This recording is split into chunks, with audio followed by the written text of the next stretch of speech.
네, 한 주간 재계 수장들의 일거수일투족을 살펴보는 CEO 풍향계 순서입니다. 네, 가족과 경영권 분쟁을 빚다가 사과문까지 낸 조원태 한진그룹 회장과 연임 문제를 놓고 뒷말을 낳고 있는 손태승 우리금융지주 회장 소식을 윤선희 배삼진 기자가 전합니다.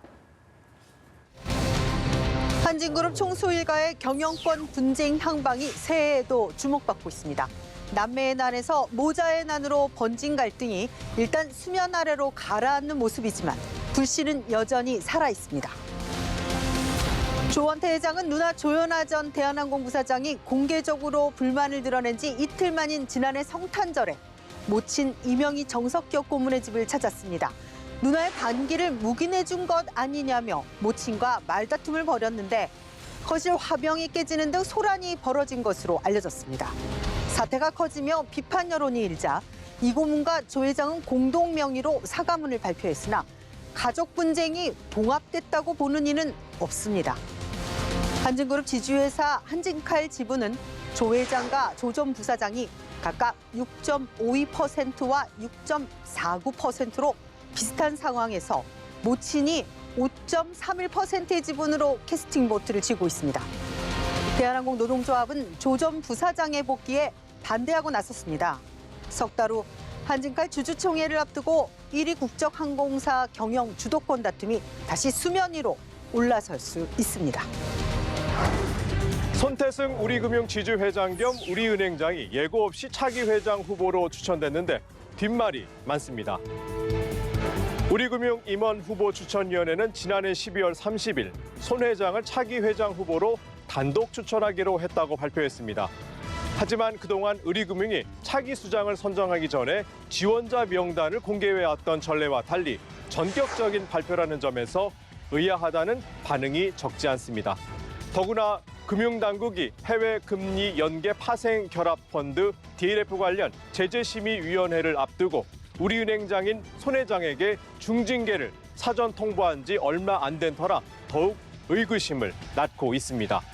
중징계가 결정되면 손 회장은 연임은 물론 당분간 금융회사 취업도 어렵습니다. 특히 우리금융은 지주회장과 은행장 겸직을 분리해 이달에 차기 은행장을 선임하기로 했는데요. 이렇게 되면 은행장에 대한 중징계 결정이 내려져도 손 회장은 부담을 덜 수 있습니다. 이 손 회장의 다급해 보이는 행보가 제재와 관련이 있는 것 아니냐는 의심을 받는 이유입니다. 조현준 효성그룹 회장과 이해욱 대림산업 회장이 개인 회사의 그룹 차원에서 자금을 지원하거나 사익을 편취한 혐의로 재판을 받게 됐습니다.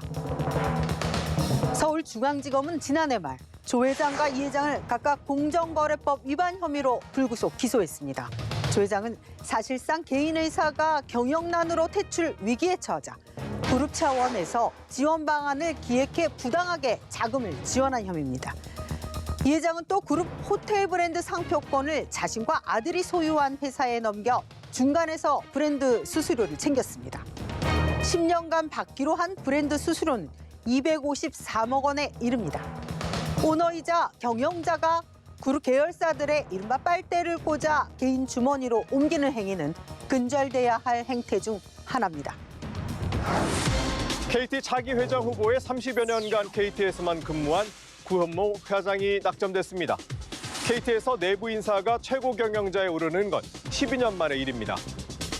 최고 전략가로 통하는 구 후보는 1987년 KT에 입사해 32년 동안 요직을 두루 거친 전통 KT맨입니다. 이 무엇보다 구 후보는 1차 심사 대상에 오른 37명의 쟁쟁한 후보들과 경쟁을 펼쳤고 압박 면접까지 뚫고 최종 후보로 확정됐습니다. 사실 KT는 2002년 민영화가 된 이후에도 최고 경영자 낙하산 논란이 끊이지 않았습니다. 정권과 가까이 있다 보니 임기 말엔 검찰 수사를 받기 일쑤였습니다. KT 이사회는 이번에 공정한 선임 절차를 밟는 한편 제왕적 CEO라는 이미지를 없애기 위해 대표이사 회장을 대표이사 사장으로 바꾸고 연봉도 깎기로 했습니다.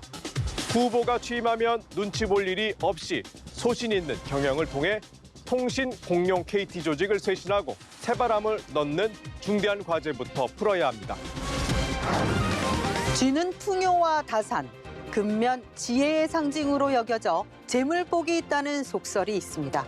경자년 2020년 우리 경제에도 복이 깃들 수 있도록 민관이 함께 힘을 모아 수출과 경기 회복에 나서길 기대합니다. CEO 풍향계는 여기까지입니다.